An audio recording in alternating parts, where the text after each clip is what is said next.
দেশে ঝিমিয়ে পড়া বক্সিংয়ে ফ্র্যাঞ্চাইজি ভিত্তিক টুর্নামেন্ট চালু করতে চায় বাংলাদেশ বক্সিং ফেডারেশন। এজন্য প্রয়োজন অর্থ ও স্পন্সর প্রতিষ্ঠান। সেই সঙ্গে জাতীয় ক্রীড়া পরিষদের কাছ থেকে অন্তত 12 লাখ টাকার এফডিআর চান সংস্থার কর্মকর্তারা। মোহাম্মদ আলী থেকে মাইক টাইসন কিংবা ইভান্ডার হলিফিল্ড, যাদের ঘুষিতে কুপকাত বহু বক্সিং খেলোয়াড়। আর এই বক্সিংকে বিশ্বে জনপ্রিয় করে তোলার পেছনেও তাদের অবদান কম নয়। 1986 সালে সিউলে 10ম এশিয়ান গেমসে বক্সিংয়ে ব্রোঞ্জ পদক জেতেন বাংলাদেশের মোশাররফ হোসেন। সেই সাফল্যকে পুঁজি করে বক্সিংয়ে আরও এগিয়ে যেতে পারত বাংলাদেশ, কিন্তু এরপর প্রতিভা থাকলেও বক্সিংয়ে বলার মতো আন্তর্জাতিক সাফল্য আসেনি।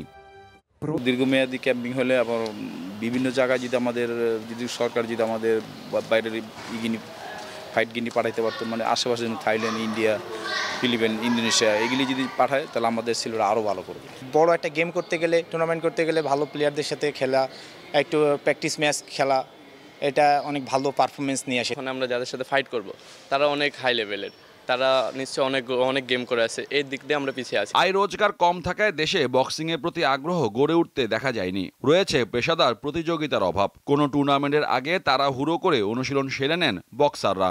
10 থেকে 12 লাখ টাকার যদি মান্থলি যদি একটা ব্যবস্থা করে দেয় অথবা একটা এফডিআর করে দেয়, সেটার এগেইনস্টে যদি আমার এরকম 10-12 লাখ টাকা আসে, 6 মাসের মধ্যে যদি এই অ্যারেঞ্জটা আমাকে করতে পারে দেয়, তাহলে বক্সিং এর মাধ্যমে ভালো কিছু আমি অর্জন করতে পারবো। এমন অবস্থায় নিজেদের মান বাড়ানোর প্রত্যাশায় ফ্র্যাঞ্চাইজি ভিত্তিক টুর্নামেন্ট আয়োজন করতে চায় ফেডারেশন। একটা টুর্নামেন্ট করা, যেটা ক্লাব কাপ যেটাকে বলে আর কি, আইপিএল, বিপিএল যেভাবে হয় ওইভাবে একটা অ্যারেঞ্জ করে বিভিন্ন ক্লাবের মাধ্যমে তাদেরকে কেনা বেচা ওই টাইপের করে এবং একটা ব্যাপক আকারে প্রচারই প্রসার, তো সেই ধরনের পরিকল্পনা আমার আছে। হয়তো আপনারা সবকিছু ঠিকঠাক থাকলে এই 2024-এর লাস্টে হয়তো নভেম্বর ডিসেম্বরে দৃশ্যমান হবে। আগামী জুলাইয়ে ফ্রান্সে হতে যাচ্ছে বিশ্বের সবচেয়ে বড় ক্রীড়া প্রতিযোগিতা অলিম্পিকে গ্রীষ্মকালীন আসর। সেখানে মূল প্রতিযোগিতার আগে আগামী মাসে বাছাই খেলতে যাবেন দেশের 4 বক্সার।